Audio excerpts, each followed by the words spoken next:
Hello students, आपका स्वागत है।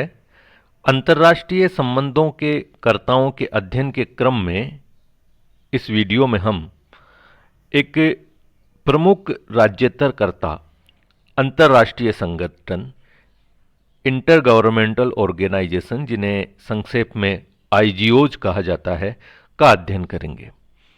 अंतर सरकारी संगठन से तात्पर्य 3 या अधिक संप्रभु राज्यों द्वारा किसी संधि के माध्यम से अपने समान हितों की पूर्ति के लिए निर्मित संगठनों से है। संप्रभु राज्यों के किसी समूह की तुलना में आईजीओ विशिष्ट होते हैं, क्योंकि संधि के माध्यम से स्थापित होने के कारण इनका एक विशिष्ट कानूनी व्यक्तित्व होता है। ये अंतर्राष्ट्रीय कानूनों के अधीन होते हैं तथा राज्यों तथा अन्य आईजीओज से समझौते की क्षमता रखते हैं। यह संगठन बहुपक्षीय कूटनीति के केंद्र होते हैं। अपने सदस्य देशों द्वारा निर्मित चार्टर के अनुसार इनका कार्यक्षेत्र क्षेत्रीय स्तर से लेकर वैश्विक स्तर तक विस्तृत होता है। उद्देश्यों की दृष्टि से अंतर सरकारी संगठन या आईजीओज एकल या बहुउद्देशीय हो सकते हैं। इन संगठनों के उद्देश्य आर्थिक, राजनीतिक, सांस्कृतिक, वैज्ञानिक, तकनीकी, सुरक्षात्मक और शांति स्थापना आदि से संबंधित हो सकते हैं। अपने उद्देश्यों के अनुरूप यह अनेक प्रकार के हो सकते हैं। कुछ प्रमुख आईजीओज के उदाहरण हैं: संयुक्त राष्ट्र, यूनेस्को, विश्व स्वास्थ्य संगठन, अंतर्राष्ट्रीय श्रम संगठन, राष्ट्रमंडल, आर्थिक उद्देश्यों से संबंधित संगठन, विश्व व्यापार संगठन, विश्व मौद्रिक संघ, वर्ल्ड बैंक। सुरक्षात्मक उद्देश्यों की दृष्टि से देखें तो नाटो, वार्सा पैक्ट, शिएटो, सेंटो आदि।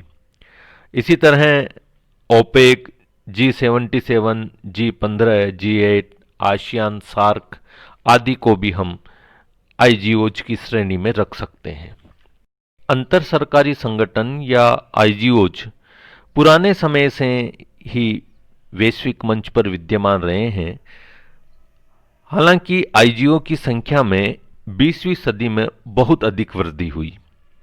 वर्तमान में वैश्विक पटल पर हजारों अंतर सरकारी संगठन कार्यरत हैं।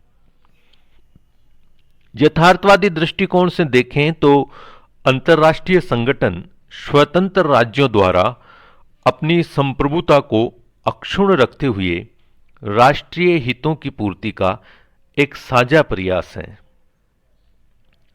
यद्यपि आईजीओज उन्हें निर्मित करने वाली सरकारों के प्रतिस्थापक नहीं है, सरकारी संप्रभुता की सीमा होती है, अतः यह संगठन परंपरागत स्वरूप से भिन्न अंतर्राष्ट्रीय राजनीति के जटिल अंतर संबंधों में वैश्विक आर्थिक, राजनीतिक व सामाजिक सहयोग को सुविधाजनक बनाते हैं। अंतर्राष्ट्रीय नीति के उपकरण के रूप में आईजीओज सिद्धांतों व मानदंडों के लिए एक मंच प्रदान करते हैं। इनके सदस्य देशों द्वारा आईजीओज का उपयोग अंतर्राष्ट्रीय मुद्दों पर विचार विमर्श करने, अपना पक्ष रखने, अपना अंतर्राष्ट्रीय एजेंडा स्थापित करने या अंतर्राष्ट्रीय सहयोग प्राप्त करने के लिए किया जाता है। हालांकि राज्य इन मंचों का उपयोग सहयोग प्राप्त करने के साथ संघर्ष फैलाने के लिए भी कर सकते हैं। जैसे यूएस व यूएसएसआर ने 1940 के दशक के उत्तरार्ध से 1980 के दशक के अंत तक संयुक्त राष्ट्र में वीटो शक्ति का बेजा उपयोग विभिन्न प्रस्तावों को अवरुद्ध करने के लिए किया, जिसके परिणाम स्वरूप शीत युद्ध के अधिकांश समय के लिए सुरक्षा परिषद निष्प्रभावी हो गई। या हाल ही में कोविड-19 के संदर्भ में अमेरिका द्वारा विश्व स्वास्थ्य संगठन पर लगाए गए आरोपों को हम देख सकते हैं, जब अंतर्राष्ट्रीय संगठन अंतर्राष्ट्रीय विवाद या तनाव का कारण बने हैं। संचार प्रौद्योगिकी की प्रगति के फलस्वरूप दुनिया परस्पर निकटता से जुड़ गई है। स्टेट व नॉन स्टेट एक्टर्स दोनों का एक दूसरे से संपर्क बढ़ गया है। कई मुद्दों व समस्याओं का निवारण राष्ट्रीय स्तर के बजाय वैश्विक या क्षेत्रीय स्तर पर आसान होता है, जिसके लिए आईजीओ जैसे मंच प्रभावकारी हैं। साथ ही इन संगठनों के माध्यम से राज्य अन्य राज्यों के व्यवहार को भी प्रभावित कर सकते हैं। आईजीओज के कार्यक्षेत्र में अनेक मुद्दे शामिल हैं तथा दुनिया के प्रत्येक प्रादेशिक क्षेत्र तक इनका फैलाव है। सुरक्षा व आर्थिक गतिविधियों से संबंधित अंतर सरकारी संगठनों के नेटवर्क अधिक जटिल हो गए हैं। वर्तमान में न केवल राज्यों बल्कि गैर राज्य अभिनेताओं ने भी वैश्विक समस्याओं को हल करने के लिए एक दूसरे का सहयोग करना शुरू कर दिया है। अंतर सरकारी नेटवर्क में वृद्धि होने के साथ ही आईजीओज की संख्या और महत्व में भारी वृद्धि हुई है।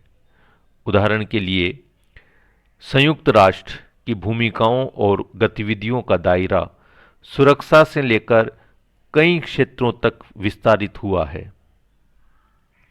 वैश्विक सरकार के अंतराल को भरने की अपनी परंपरागत भूमिका के साथ ही इस अभिवर्त नवीन विकसित भूमिका के कारण संयुक्त राष्ट्र आज भी अंतर्राष्ट्रीय संबंधों का एक प्रमुख अभिनेता बना हुआ है।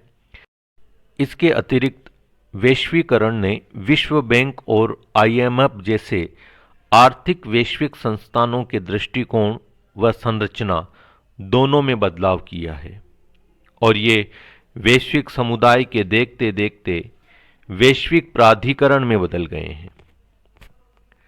क्षेत्रीय सुरक्षा संगठन नाटो ने वैश्विक सुरक्षा समस्याओं के समाधान के लिए अपनी संरचनाओं में पर्याप्त बदलाव किया है। इसके अतिरिक्त नवीन आईजीओज की स्थापना भी निरंतर विश्व परिदृश्य में, विश्व राजनीति में हो रही है।